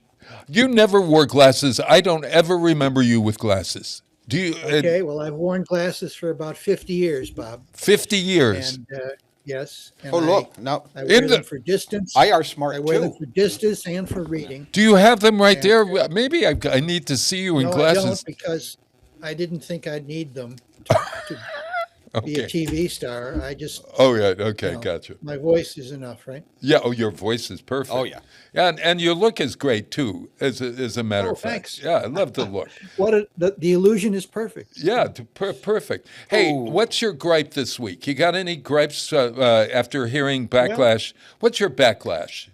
Backlash Blues is very appropriate this week because the Supreme Court just virtually abolished the Voting Rights Act of 1965, which was supposed to overcome a lot of the deficiencies and deficits of African American people when it comes to their right to vote and their ability to vote. And by taking away representation from certain districts and allowing gerrymandering to occur and not take race into account, the Congress and probably even lower levels, the state houses, will be able to carve up majority black districts if they wish to, and turn them into essentially white districts. So I guess the example that it's currently in my mind is Nashville, Tennessee always had a black congressman because they have a significant black population. Sure. But the authorities in Tennessee decided to redistrict by carving up that black unit in the middle of a district into 3 other districts, which were often rural and suburban, so that now there are no black representatives from Nashville. And I think they're going to try to do the same with Memphis, which is the last black congressman in Tennessee. So they'll have all white congressmen from the state of Tennessee, when in fact they have hundreds of thousands, millions, I guess, of black residents. Right. They're going to try to do the same thing in Florida for sure. And the case comes out of Louisiana, so I guess they'll probably for sure try Louisiana too. Sure. Whether they can do that by this coming election or not is a question. It might be too soon, but by 28, they certainly will reduce the number of black representatives in Congress. And this has been a life dream of John Roberts, this head of the Supreme Court. Has it? He worked in the Reagan White House. Yeah. He worked in the Reagan White House, where he also in that regime was Clarence Thomas and Sure. and others. And so now they've got their way. And it's a bad day for democracy in America. Yeah. What can we do? There's not, I mean, like. Right now? Yeah. Nothing. Nothing. Absolutely nothing. Yeah. Nothing. And again, I have to say that our opinions are our one thing, opinions. though, George. Yeah. George, your very last column that I read, anyway, gives a number of suggestions for what people can do. Oh, I did that. Maybe you'd be willing to go through those, because really one way to overcome this is in those districts that they're changing or trying to change. They're trying to put a majority white population and scatter the black population. Oh. Right. But if a significant number of the white population join the black population in voting, this whole thing could backfire. A plus 10 Republican district is going to now have a bunch of Democratic voters shoved into it. So it's now only a plus 3 Republican district. And if that's the case, a big turnout of the minority group could end up upsetting the plans of some of the Republicans. So I think, one of your major suggestions for what can we do is vote and get other people to vote. Voting is absolutely crucial to the continuation of our democratic experiment in the United States. And year after year, election after election, what we see is between 40 and 50% of the eligible voters, in some cases more, don't go to the polls. They don't register, or if they are registered, they sit on their hands. They stay home. We saw an enormous amount of that in the 2024 presidential election. Voters who otherwise would have voted Democrat, but they saw that the candidate was a black woman, said, I'll sit this one out. Wow. And that's how we got where we are. The fact of the matter is that complacency among the electorate is probably the biggest single problem we have. And I don't know what we do to change that. If people cannot perceive that it is in their interest to be aware of the issues and exercise their right to vote, I don't know what else to do. Well, you had, according to Jim, you had some other points in that article. Well, you said that's the number one, but that's the number one takeaway. But what number one is give me a 2. Two, find a candidate who represents the values that you believe in and support them. If you can support them with money, support them with money. If you can't support them with money, volunteer. Reach out to their campaign. Offer to write letters. Offer to make phone calls. Offer to do something. Donate some portion of your time. But if indeed the law is now changing from the top, from the Supreme the law is changing to allow redistricting of congressional districts. Okay, so they've gotten the blanket go ahead. You can gerrymander all you want to. You can destroy black representation. You can destroy minority representation. That does not, as Jim said, that doesn't mean that some of those redistricted voters aren't still going to vote for Democrats, aren't still going to vote for minority candidates. So You guys are acting like gerrymandering is this brand new thing. It's been going on for hundreds of years. And we invented it right here in Massachusetts. Pete. Oh, we did. And we're well And aware New of England it. is one of the worst for gerrymandering overall because there's 40% registered Republicans in New England, and there are zero Republican congressmen in New England. Peter, I would remind you that We the also run crappy Democratic- candidates. The Democratic, who does? The Republicans? Both sides. Mostly your side. Sorry. well, I Let's present see. Jasmine Crockett. What about her? She's an idiot. well, Peter, we're going to agree to disagree on that one. I know one. Jasmine I know. Crockett is brilliant. She's articulate. She's a great representative, and she's going to go places. She's not done. I have great admiration for Jasmine Crockett, for her intelligence and her tenacity Right. and her commitment to democracy. So let's go back to the idea that where we are today, we don't want to talk about how we got there. We are here today. I mean, we don't have enough time to go Well, back. that's and to, for one. Number two, I think that we have to recognize where we are, and where we are is in a real. How do we get? And this might even be the case for Republican voters as well as independent voters, to get people to recognize the value of voting. You still have to show up. Yeah. You have to show up. Absolutely. But I'm wondering the situation that gerrymandering, when people are gerrymandering, they're looking, and the word gerrymander, well, explain what that is to our folks out there, Jim. You explain it for us. It was Elbridge Gerry, wasn't he? The governor Eldridge Gerry was a congressman in Massachusetts. a congressman from Massachusetts. Right. But And his district was drawn in the shape of a salamander. People hence thought. gerrymander. So, gerrymander was.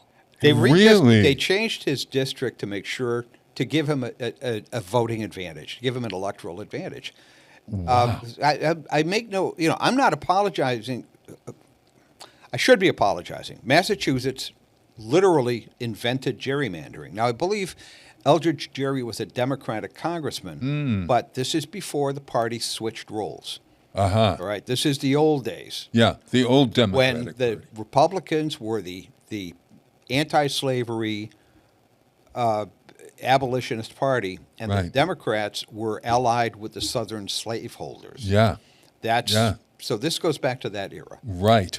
So, okay. So the when somebody is going to gerrymander right now, you look at where people, the populations, where people live or whatever. Right. And what you're saying is, okay, if they're looking at that, their algorithm, the algorithm that they use to gerrymander. You look at how people voted in those areas. You're And looking you try to get the most population into a district so it goes to your side or the other side. Right. But the voting in America is so slight in most. Now there are population centers because urban areas generally vote Democratic and suburban areas generally vote Republican. Okay, so That's a general rule. It doesn't always Yeah, apply, but it's a Jim. general rule. Not as true as it used to be. Yeah. Yeah. So to get rid of the idea that your idea of, okay, you don't like gerrymandering when you get out there and you vote because you're going to then either represent your own cause, and it could be the other side, or it could be just the idea that I want to have a say in my government without the government telling me or rigging the election.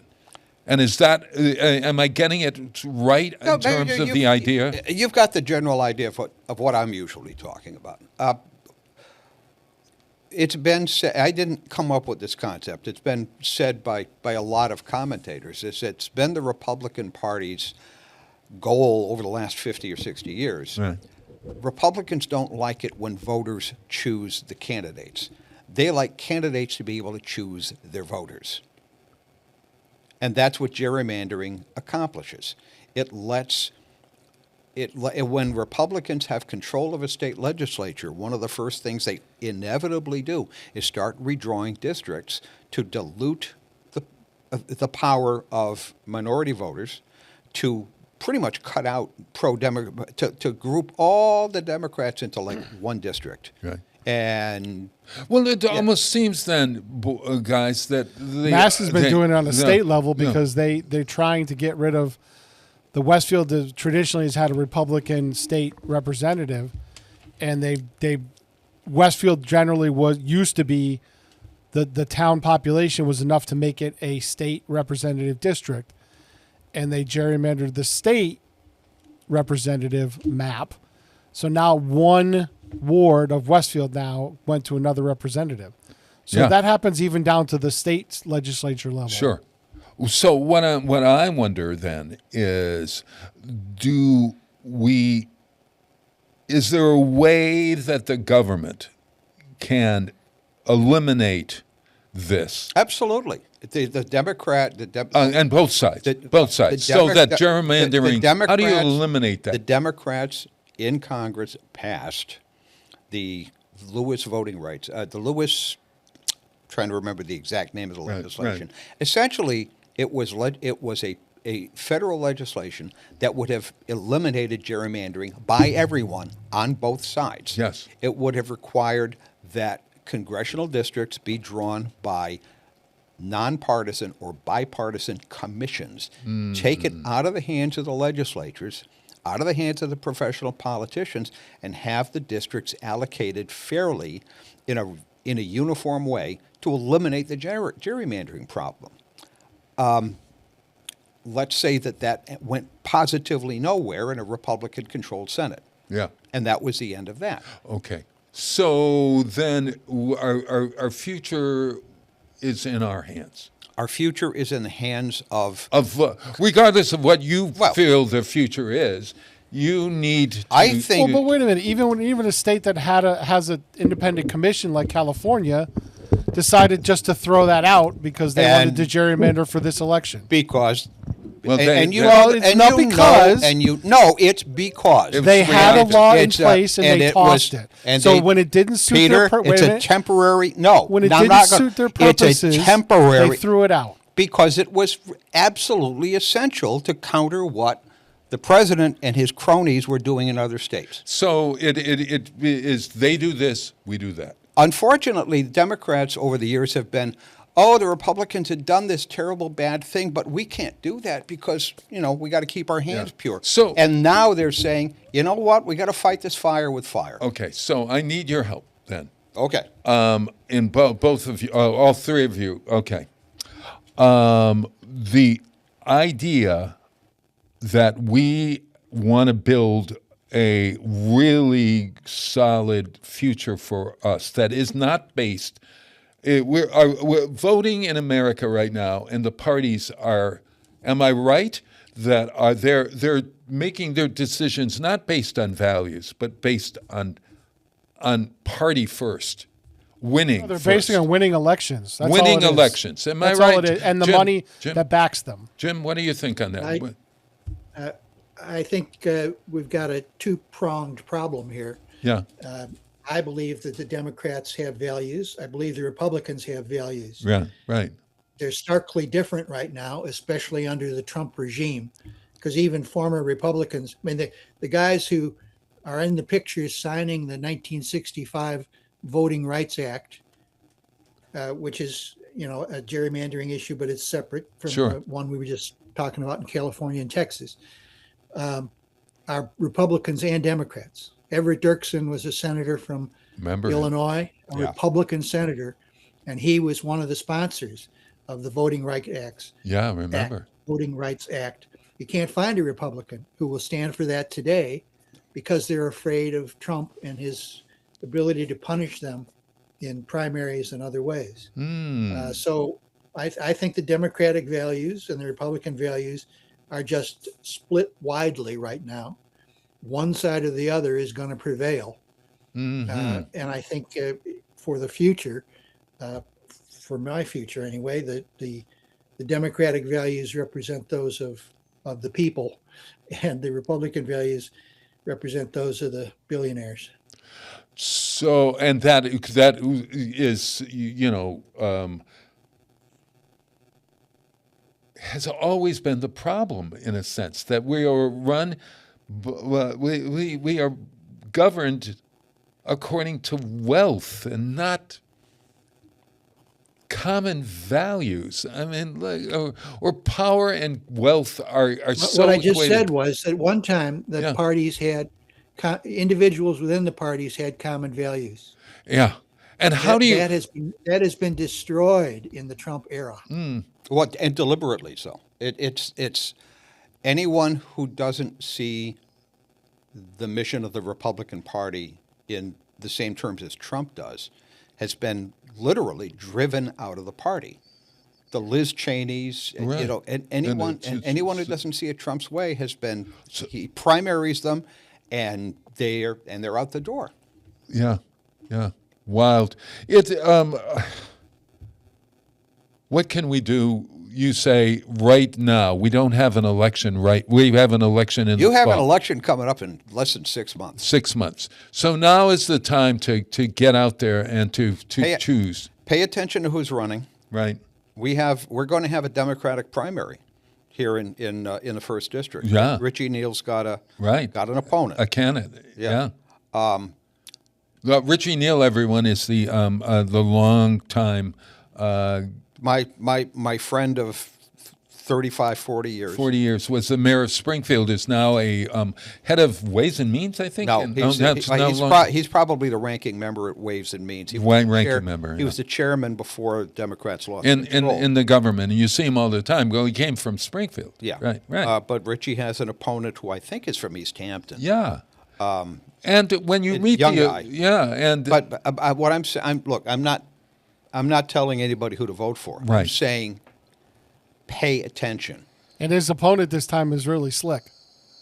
I watched it. His opponent has a shot because he is good with social media, and he's pretty slick. He's also a young man, and there is case where... And I've known his mother-in-law for 40 years because he used to work with her. Oh, my word. There you go. We've got a connection. Anyway. Oh, I haven't met the kid. Hey, so to put a button on this... you have about 8 more minutes. Oh, okay, good. Put a button on it because we want to. I want to talk about something else, but okay. Yeah. I really think that then we need to continue to talk. We need to be able to tell the truth for the general voting population, and it's not based on vote for this person or vote for that person, but more to the point, vote and know the issues. Not only that, but know the issues, right? Something that everybody can agree with Charlie Kirk on this one thing: when the talking stops, the violence gets worse. Oh, okay. Well, I'm not going there. Moving right well, along. but it's true. Yeah. Well, when the talking stops, when we can't have a conversation like we're doing right now, right? Even though we don't agree with each other by a long shot, sure. That's when the violence truly starts. Very because true. Very true. The reference point is the difficult one there, but yeah. Okay, so it's Cinco de Mayo today. Mexican writer. It's too early for a margarita. Bob needs a drink. I need a drink. I need a margarita. But Jim, for your point of view, south of the border, down Mexico way, who might we read to get a sense of what the wonderful Mexican community and thought into our culture is like? Do you have a favorite Mexican writer at all? Well, Carlos Fuentes, I suppose. Carlos Fuentes. Fiction and nonfiction. Gotcha. Mexico. Mexican American would be Sandra Cisneros. Oh my gosh, yes. Who wrote The House on Mango Street. Yes, great novel. Popular, a novel written about Chicago, which is where she grew up, and but being, our town, like many others, is really about a third Caucasian, a third Mexican American, a third African American. Is that And, right? I don't think of she Chicago as represents- being Mexican American. Right. Wow. Oh yeah, well, Mexican and other South American groups, including Puerto Rico. Ah, got it. Who I are, see. Who are American citizens, of course, automatically. Yeah. Yeah, big population of for quite a while. Sandra And, Cisneros and Carlos Fuentes. You've read either one of them? I have not, but No. You have a they're going on- Mexican one that you read at all? I have not. Yeah. To be honest with you, it's not a genre. It's not a branch of literature I've become interested in, but it sounds like something I should be. Yeah. Is there a TV show or a recommendation in the last few minutes that you'd like to first Jim and then George? Any recommendation for a book, a novel, a book, a movie, a song, a writer, whatever? Yeah, when you, I've got a stack of books here, but let me just do two. Okay, got it. One that I finished not too long ago is by a contemporary writer named Scott Anderson. Mm-hmm. He writes for the Atlantic and various other publications Sure. like that. And it's called The Quiet Americans. Look at that. Okay. The Quiet Americans. Americans, because, yes. Yeah. It's about 4 CIA spies at the dawn of the Cold War. Ooh. So these were guys who got involved early on in the 40s, Yeah. 1940s, when the CIA was first officially formed. Sure. It was an offshoot of the OSS from the war. But nonfiction. Scott What's the Anderson's guy's name? Douglas Anderson. Scott Anderson. Scott Anderson. His brother's John Anderson, who also writes for a lot of those publications. Yeah. He's And written what's a your bunch of second book? books. Yeah. What's your second book there, my friend?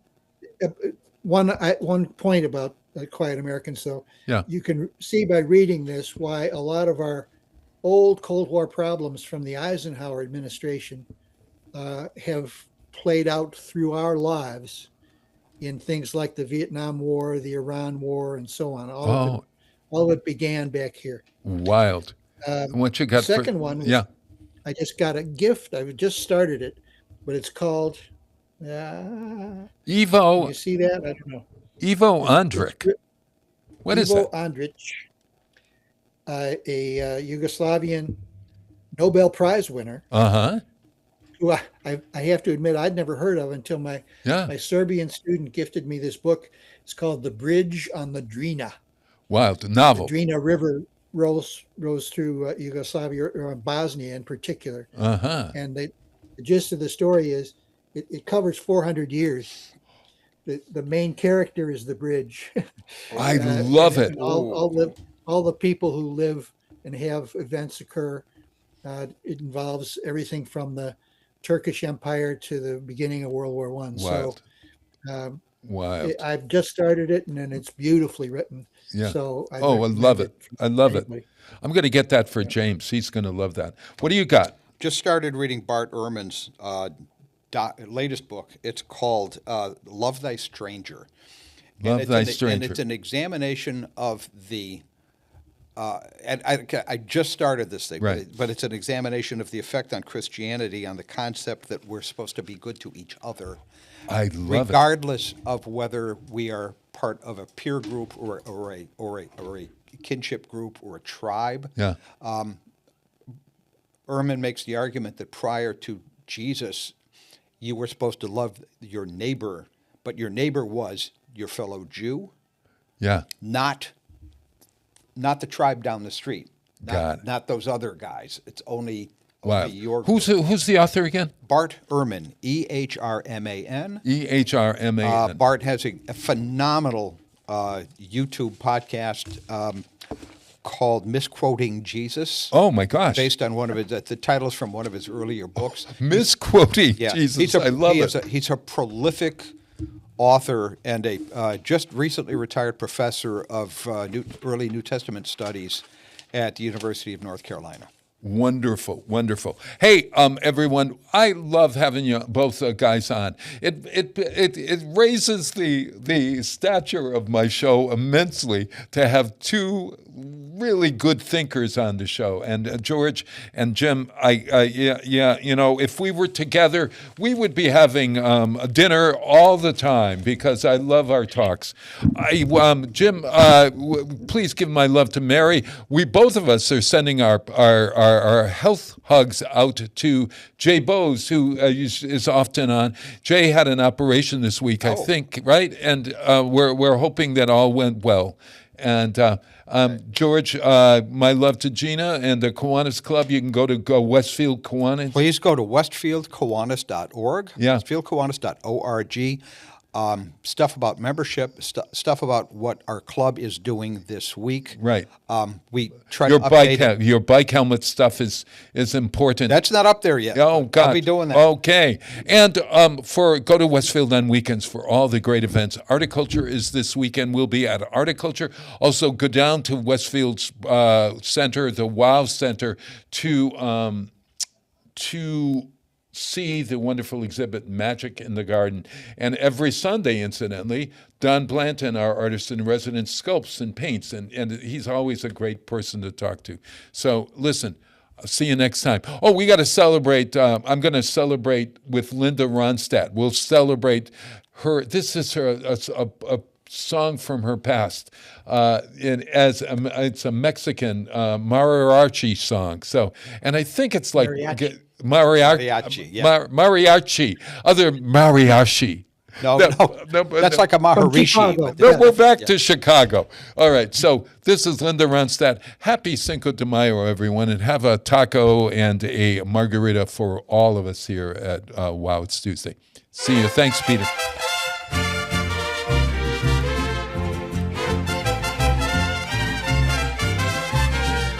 Mariquita se llamaba la que vive junto al río. Tápame con tu rebozo que ya me muero de frío. Mariquita se llamaba la que vive junto al río. Tápame con tu rebozo que ya me muero de frío. Mariquita se llamaba la que vive junto al río. Tápame con tu rebozo que ya me muero de frío. Mariquita se llamaba la que vive junto al río. Tápame con tu rebozo que ya me muero de frío. Mariquita se llamaba.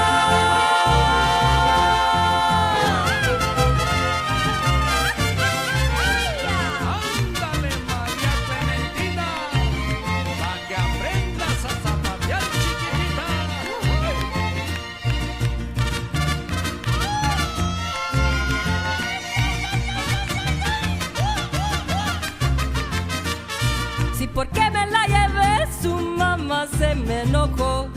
Ahora que me lleve a mí, a ver si me enojo yo. Si porque me la llevé, su mamá se me enojó. Ahora que me lleve a mí, a ver si me enojo yo. Si porque me la llevé, su mamá se me enojó. Ahora que me lleve a mí, a ver si me enojo yo. Si porque me la llevé, su mamá se me enojó. Ahora que me lleve a mí, a ver si me enojo yo. Si porque me la llevé.